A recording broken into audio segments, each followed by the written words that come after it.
Doctor Balasubrahmanyam താമസിക്കുന്ന ഇവിടെയല്ലേ? അതെ. ഒന്ന് കാണണം. ആരാ? മനസ്സിലായില്ല. ഞാൻ കൊല്ലത്തിനടുത്തുനിന്ന് വരിക. ബാബു കരുണാകരൻ. കരുണൻ മുതലാളി എന്ന് വിളിക്കും. ഒരു വലിയ ബിസിനസ് മാഗ്നറ്റാ. ഫിഷിംഗ് ഫ്ലീറ്റ്, എക്സ്പോർട്സ്, കുറച്ച് അബ്കാരി, ഒരു ഇത്തിരി തോട്ടം, കൂപ്പ്, ഒട്ടുമിക്ക എല്ലാ ഇടപാടും ഉള്ളത് വെച്ചോ. എന്താ കാര്യം? ഡോക്ടർ ബാലസുബ്രഹ്മണ്യത്തിനോട് നേരിട്ട് പറയാനുള്ളതാ. ഒന്ന് വിളിക്കൂ. ഞാനാണ് ബാലസുബ്രഹ്മണ്യം. ഓ, ഐ സി.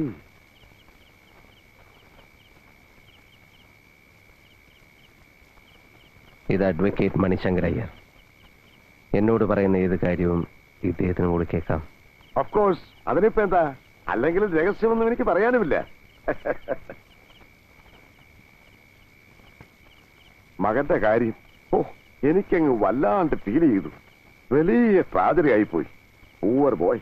നല്ല മിടുക്കനായിരുന്നു പഠിക്കാൻ, അല്ലേ? അത് ഒറ്റ മോൻ. കഷ്ടം.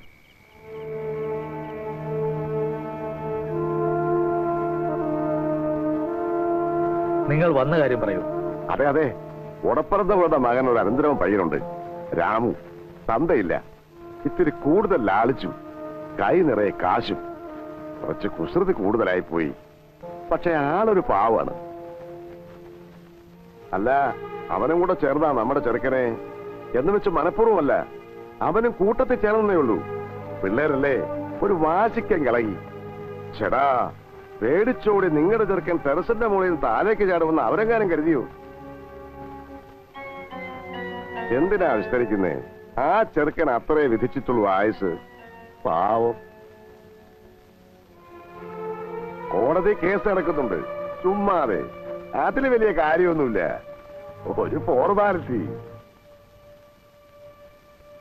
അപ്പോൾ എന്റെ അനന്തരവനും കൂടി ചേർന്ന് പറ്റിപ്പോയ കയ്യബദ്ധമായതുകൊണ്ട് അതിന് കോമ്പൻസേഷൻ എന്തെങ്കിലും ചെയ്യാമെന്ന് ഞാൻ കരുതി.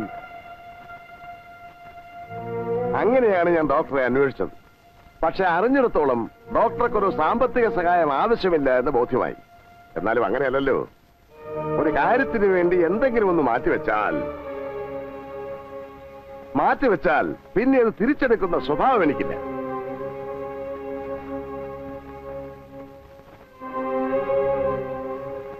ചെറുക്കനോടുള്ള ഡോക്ടർ സെന്റിമെന്റ്സ് 4 പേരറിയാൻ പാകത്തിന് നമുക്ക് എന്തെങ്കിലും ഒന്ന് പ്ലാൻ ചെയ്യാം. ഒരു മെമ്മോറിയൽ പോലെ ഹോസ്പിറ്റലിൽ ഒരു പ്രത്യേക പേവാർഡ് റൂമോ, ഒരു പുതിയ വേറെന്തെങ്കിലും ഒരു സംഗതി നമുക്ക് തട്ടിക്കൂട്ടാം.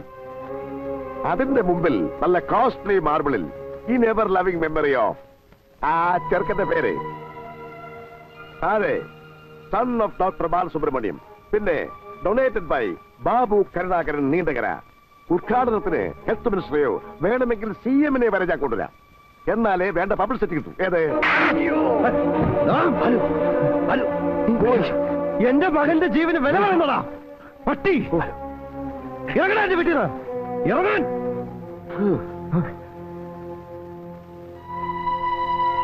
ആരെയാണ് നോവിച്ചു വിടുന്നത് തനിക്ക് മനസ്സിലായിട്ടില്ല? മനസ്സിലായി. നിന്റെ തദ്ദേ ചീഞ്ഞു കൊടുത്ത മീൻ വാരി വിറ്റുണ്ടാക്കിയ ചില്ലറയുടെ മോളി പടഞ്ഞിട്ടിരുന്ന് പൃഷ്ഠം കുലുക്കാനേ നിനക്കൊക്കെ അറിയൂ. മനുഷ്യന്റെ മനസ്സും നമ്പരവും മനസ്സിലാക്കാൻ നിന്റെ വർഗം 100 ജന്മം ജനിക്കണം. ഇറങ്ങണ വഴിയില് ഇറങ്ങാൻ.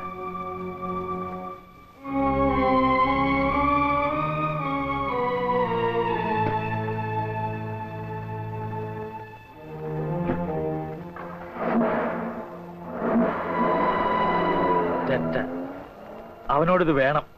നീ ഒന്ന് കൊടുത്തത് നന്നായേ ഉള്ളൂ. നീ കുടിച്ചില്ലല്ലോ.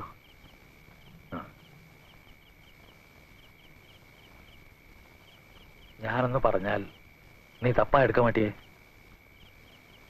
കൊഞ്ചം നാളായി ബാലു, ചെടിയിൽ നിന്റെ ടെമ്പർ ലൂസ് ചെയ്യുന്നു. ഓപ്പിൽ വെച്ച് രോഗികളോട് നീ ശുണ്ടിയെടുത്തു. ഇറങ്ങിപ്പോകാൻ പറഞ്ഞു. ആരോടൊന്നില്ലാതെ പെട്ടെന്ന് ഫ്ലെയറപ്പ് ചെയ്യുന്നു. ആലോചിച്ചു പാര്, ഇത് ശരിയാണോ? ആരുടെ ശരി എനിക്കറിയണ്ട. ഞാൻ ഫ്ലെയറപ്പ് ചെയ്യും, ചീത്ത വിളിക്കും, ചിലപ്പോൾ ടെമ്പർ ലൂസ് ചെയ്ത് കൈവയ്ക്കും. അത് എന്നോട് ഇഷ്ടം. അതിന്റെ ഭവിഷ്യത്ത് ആരും ഷെയർ பண்ண വേണ്ട. ഉപദേശിക്കാൻ 100 പേരുണ്ട്. എന്റെ മനസ്സിലെ തീ ആരും കാണില്ല. കേൾക്കണ്ട എനിക്ക്. I don't care. Leave me alone.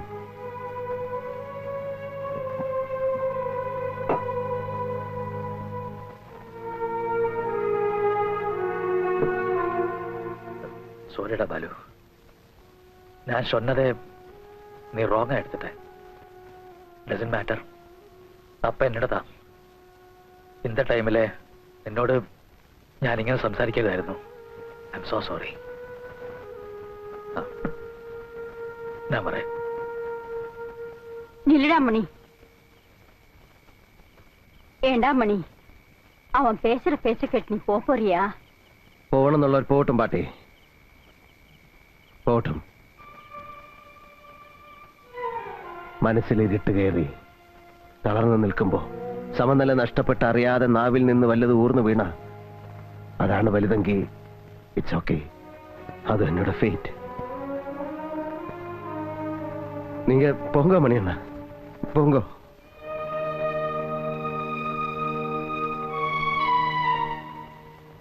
எனக்கு எப்படியாடா போக முடியும்? என்னமோ தெரியல மணியண்ணா, എന്റെ മനസ്സ് എന്റെ പിടിവിട്ടു പോകരുത്. എന്തായി തീരുമെന്ന് എനക്ക് ഭയമായിരിക്ക്.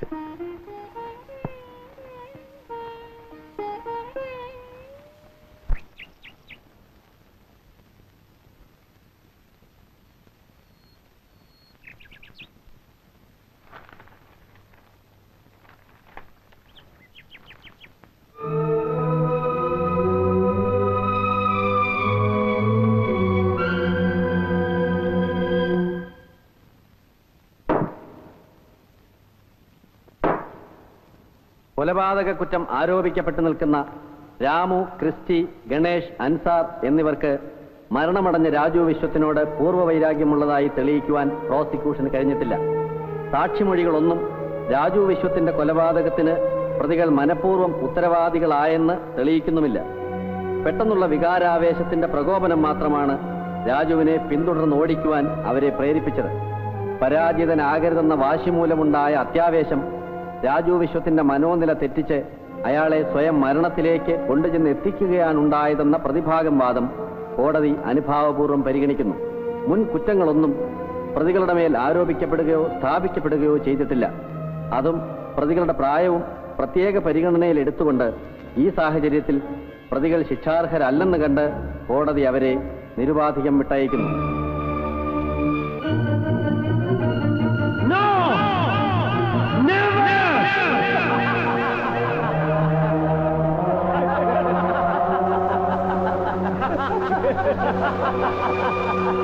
I object.